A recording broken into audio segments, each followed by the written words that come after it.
డేయ్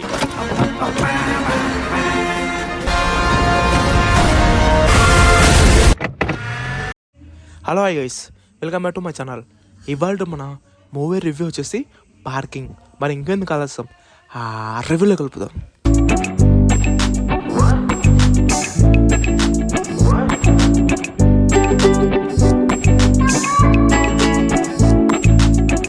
parking guys, actually ఈ movie ఈ రోజు నుంచే మన డిజ్నీ ప్లస్ హాట్‌స్టార్లో ఇన్ ఆల్ లాంగ్వేజెస్ స్ట్రీమింగ్ అవుతుంది. ఫైనల్గా మూవీ చూసిన తర్వాత నాకేమనిపిస్తుంది అంటే మూవీ అనేది చాలా అంటే చాలా బాగుంది. ఎట్ ద సేమ్ టైం కొంచెం ఫ్లాస్ కూడా ఉన్నాయి. ఇంతకీ ఆ ఫ్లాస్ ఏంటి చెప్పే కంటే ముందు దయచేసి ఎవరైతే మన ఛానల్ని ఫస్ట్ టైం చూస్తున్నారో సబ్స్క్రైబ్ చేసుకోండి. ఇంకా ఈ మూవీ బేసిక్ స్టోరీ ఏంటంటే గైస్, యాక్చువల్లీ లైక్ ఒక మన హీరోకి ఆల్రెడీ మ్యారేజ్ అయిపోతుంది. వాళ్ళ వైఫ్ వచ్చేసి ప్రెగ్నెంట్ అయితే వాళ్ళు హౌస్ అనేది చేంజ్ అవుతారనమాట. హౌస్ వచ్చేసి first floor. At the same time ఆ ఫస్ట్ ఫ్లోర్ కింద ఇంకొక పర్సన్ ఉంటారు. తను వచ్చేసి ముసలివాడు. తన నేమ్ వచ్చేసి ఎంఎస్ భాస్కర్. అయితే వాళ్ళకి ఒక బైక్ ఉంటుంది అనమాట. ఏదైతే లైక్ ఎంఎస్ భాస్కర్ అని అన్నానో వాళ్ళకి ఒక బైక్ ఉంటుంది.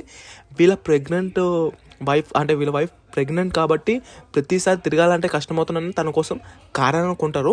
సో ఆ పార్కింగ్ దగ్గర వీళ్ళకి చాలా వరకు ప్రాబ్లమ్స్, చాలా వరకు గొడవలు, కొట్లాట్లు వస్తుంటాయి.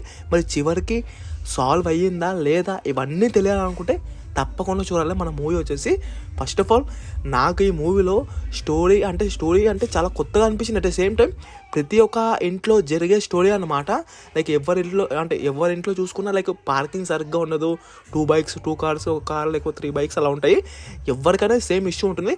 అలాంటి దానిపైన వాళ్ళకి క్యాచ్ చేసుకుని మూవీ తీశారు. ఆ తీసిన మూవీ కూడా చాలా వరకు బాగుందన్నమాట. ఇంట్రెస్టింగ్ ఎలిమెంట్స్, ఇంకా ఇంట్రెస్టింగ్ సీన్స్తో. At the same time second half చాలా వరకు కొంచెం స్లో అయింది.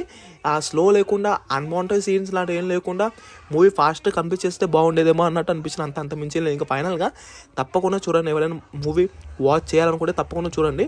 వర్త్ అని చెప్పొచ్చు. ఇంకా ఫైనల్గా నువ్వెంత ఇస్తావు భయ్యా ఈ మూవీకి రేటింగ్ అంటే 5కి 3 ఇస్తాయి. ఇంకా ఫైనల్గా ఇదిగా ఇంకా ఇవాటి మన రివ్యూ వచ్చేసి జై ప్రభాస్.